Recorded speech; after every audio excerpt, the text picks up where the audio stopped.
Imagine leaving your village one day, and months later you're fighting in a jungle thousands of miles away. You don't speak the language, you don't know the land, and the war you're fighting isn't even your country's war. Yet this was the reality for more than 1 million African soldiers during World War II. They marched through deserts and jungles, many of them died far from home, but when the war ended, their stories slowly disappeared from history. Today we're uncovering the story of Britain's hidden army, the forgotten African soldiers who helped win one of the biggest wars in human history.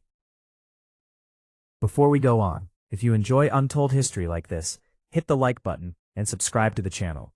It helps more people discover these forgotten stories. Now let's go back to the early 1940s, when the war spread across the empire. When World War II began in 1939, Britain quickly realized something. The war was going to be huge, and they needed soldiers. Lots of them. At that time, Britain controlled many African territories. Places like Nigeria, Ghana, Kenya, Uganda, and Sierra Leone were all part of the British Empire. So the colonial government began recruiting African men. Some joined willingly. Military service meant pay, food, and sometimes adventure. But others were pressured to join. Local chiefs were told to provide young men.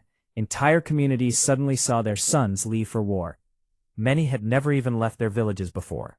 Now they were soldiers. African recruits were placed into special colonial regiments. In East Africa, many served in the King's African Rifles. In West Africa, soldiers joined the Royal West African Frontier Force. Training camps were set up across the continent. Recruits learned how to shoot rifles, how to march, how to follow commands. But there was one clear rule. Africans rarely became officers. European officers commanded the units. African soldiers also earned less pay than many white troops. Still, they trained hard, and soon they would prove themselves in real battle. One of the first big campaigns happened in East Africa. At the time, Italy controlled nearby territories. Italian forces were loyal to Benito Mussolini. They had occupied Ethiopia and parts of Somalia. British forces launched an attack to push them out. African soldiers played a huge role. They marched through mountains, through dry plains, through thick forests. What tough! But they kept moving. By 1941, the Italian forces in East Africa were defeated. African troops had proven something important. They weren't just helpers. They were strong fighters. But the hardest mission was still ahead, sent to the jungles of Asia.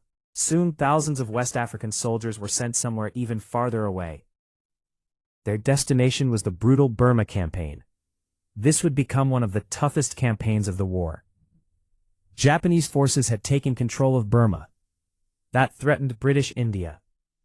To take Burma back, the Allies needed soldiers who could survive extreme jungle warfare. West African divisions were chosen.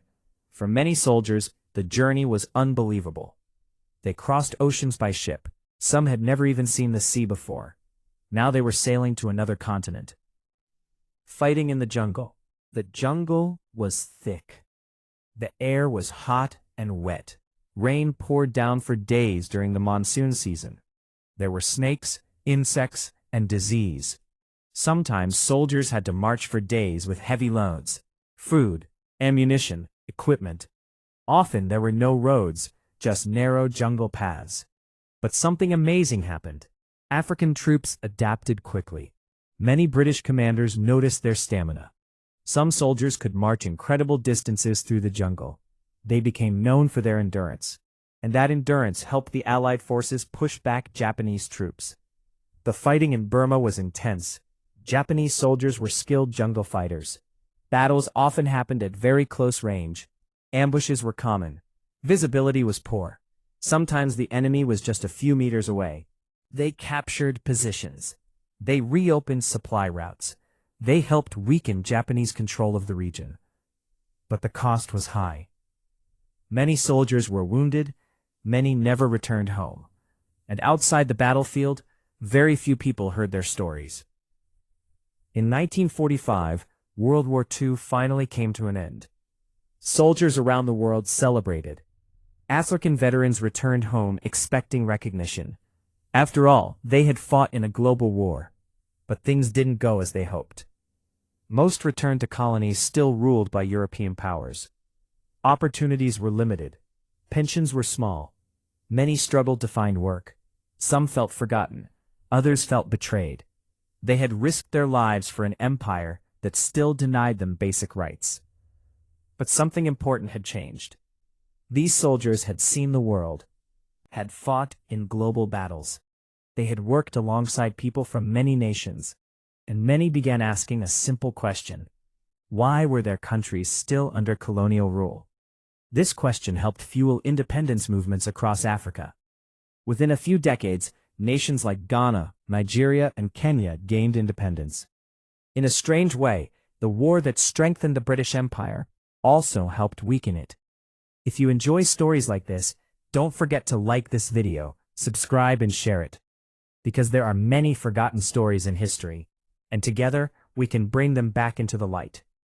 The African soldiers of World War II were more than just colonial troops. They were farmers, students, workers, ordinary people who became soldiers. They crossed oceans, they fought in deserts and jungles, and many gave their lives far from home. Decades, their sacrifices were barely mentioned.